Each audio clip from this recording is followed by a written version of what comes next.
Bien, bonjour les Anxios. Aujourd'hui, nous allons parler de Constantine City of Demons, réalisé par Doug Murphy. C'est sorti en 2018 et il s'agissait à la base de 5 épisodes d'une web-série réalisée en marge du DC AMU New 52. C'est un spin-off au Justice League Dark de Jay Oliva.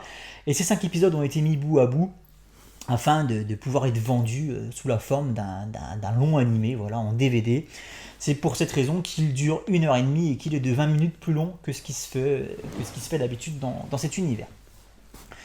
C'est réalisé par Doug Murphy, mais c'est produit par Greg Berlanti et par David S. Goyer, deux noms qui ne vous sont probablement pas inconnus si vous suivez de près le monde des adaptations d'ici.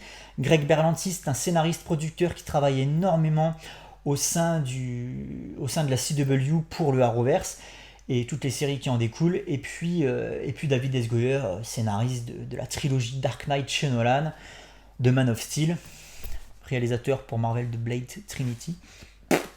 Bref. Et donc on décide de consacrer cette web-série au personnage de John Constantine qui a été introduit dans l'univers New 52 de par le Justice League Dark de Jay Oliva.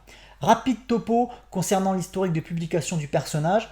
Il a été créé en 1985 par Alan Moore dans un récit Swamp Thing. Et puis petit à petit, le personnage, il s'est un peu émancipé de lui-même. Et puis il a réussi à avoir sa propre série sur laquelle se sont succédés énormément de scénaristes. On a eu du Warren Ellis, je crois, Garth Ennis, on a eu du Brian Azzarello, voilà, la série Hellblazer, dont je n'ai jamais ouvert un seul putain de bouquin.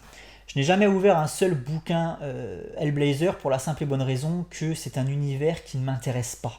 La magie, vous savez, moi je trouve ça très nébuleux, c'est abstrait, il n'y a pas vraiment de... Les enjeux sont très difficilement identifiables parce qu'il n'y a pas de structure, il n'y a pas de règles, il n'y a pas de loi. C'est la porte ouverte à toutes les facilités scénaristiques possibles.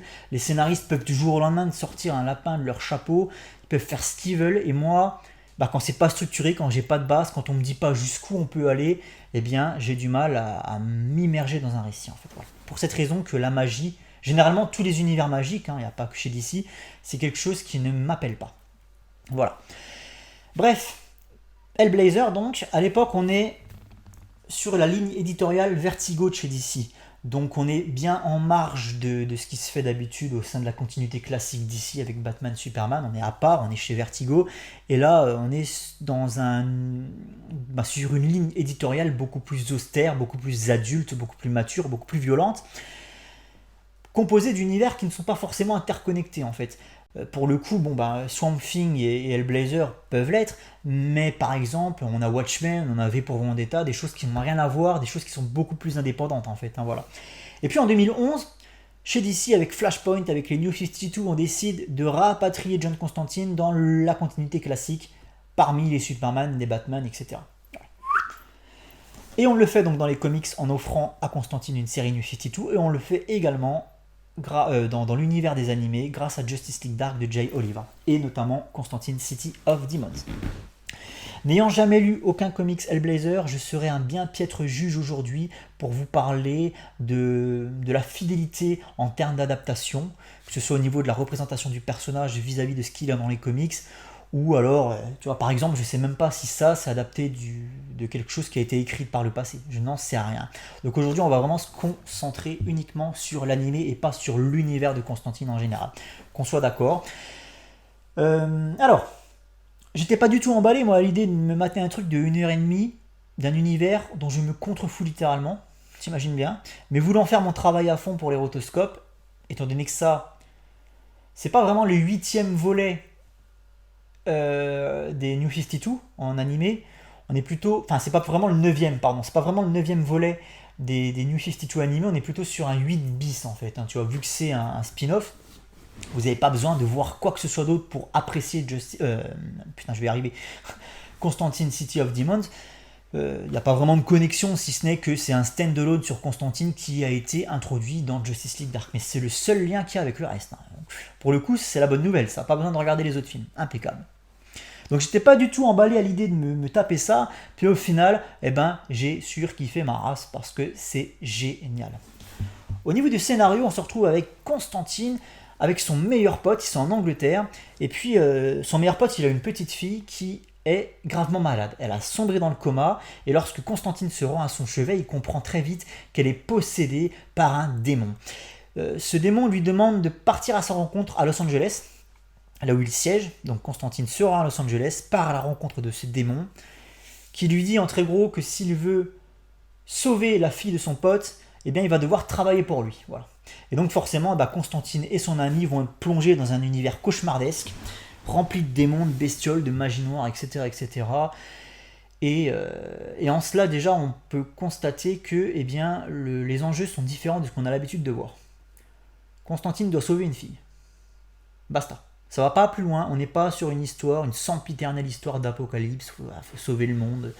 Non, là il s'agit juste de sauver l'âme d'une gamine. Donc en cela déjà, on se rend compte qu'on s'émancipe un petit peu des canons habituels, et ça c'est plutôt cool.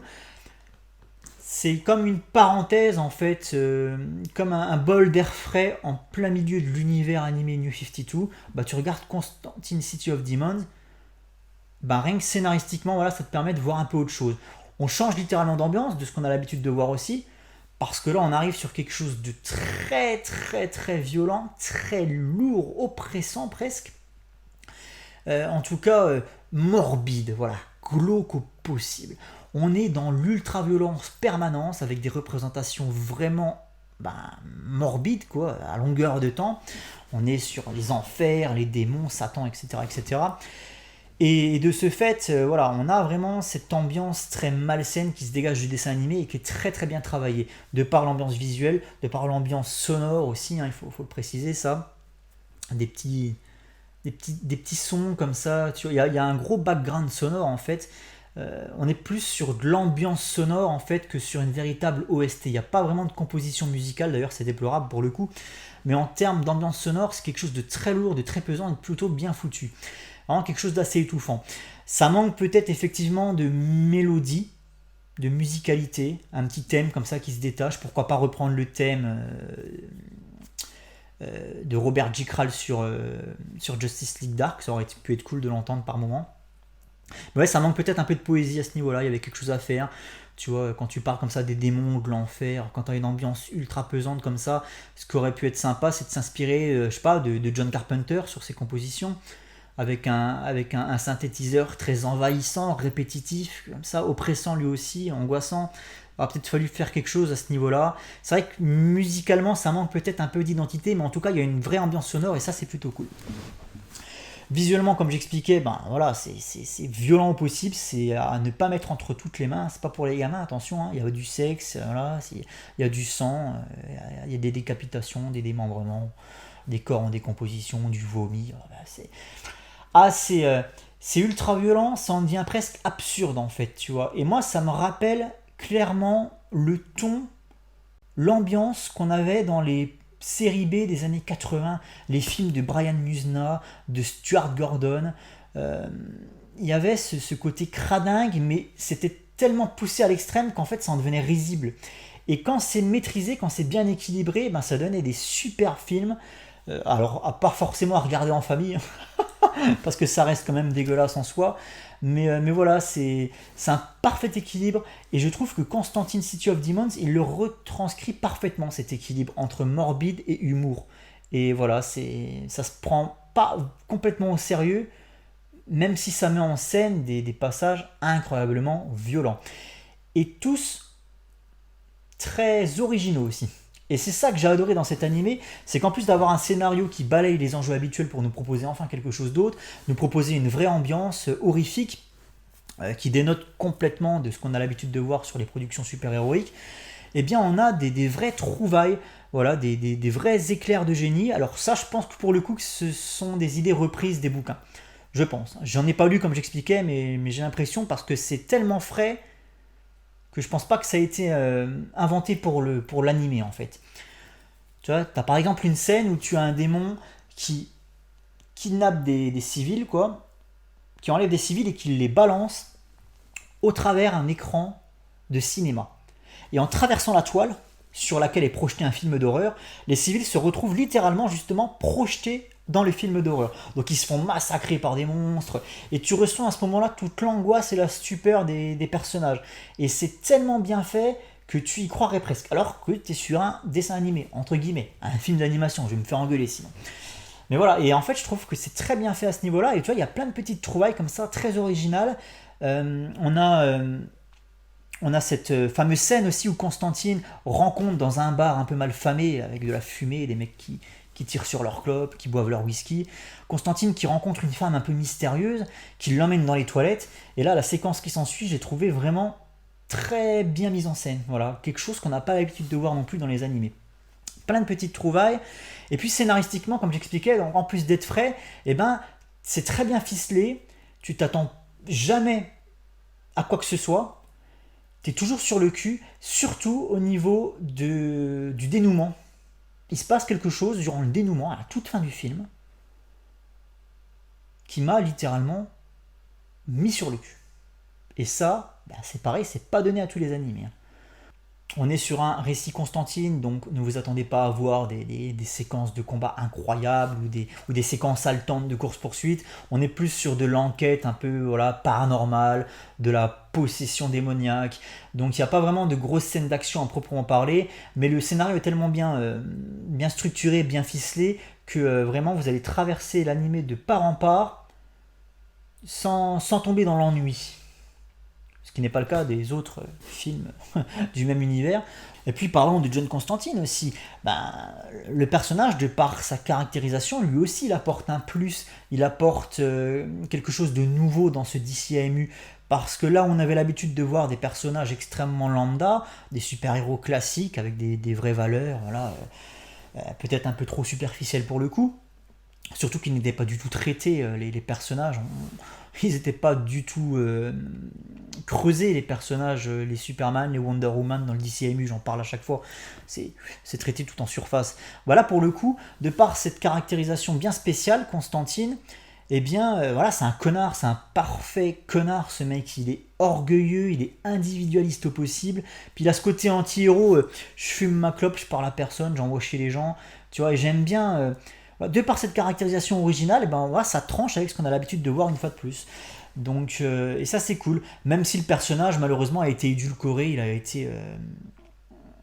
a été aseptisé lors de son passage au sein de la filiale DC canonique, quoi. Mais pour le coup, moi je l'ai trouvé assez atypique. City of Demons, je trouve que c'est l'un des animés de cet univers au sens large qui est probablement le plus réussi, qui apporte vraiment quelque chose, qui change la donne, qui ose aussi, et ça il faut le dire, et un des plus travaillés, un des plus originaux. C'est pas celui qui est le mis le plus en avant bizarrement, parce qu'à la base il s'agissait de 5 petits épisodes, quoi. Et il faut un peu plus le rechercher. Voilà, il n'est pas aussi mis en avant qu'un Justice League War ou qu'un Justice League Dark, justement. Faut le rechercher un petit peu plus. Mais je trouve pourtant que c'est celui, en tout cas un de ceux qui s'en sortent le mieux dans ce DCMU. Hein, voilà. Donc je vous le conseille sans attendre. Vous n'avez pas besoin de voir quoi que ce soit d'autre. Vous pouvez le regarder comme un one-shot, il n'y a aucun problème. Et ce serait même un bon complément au film Constantine ou du milieu des années 2000 qui était très bon également. Voilà, écoutez, à la prochaine, chers dingues, et je vous dis à très bientôt.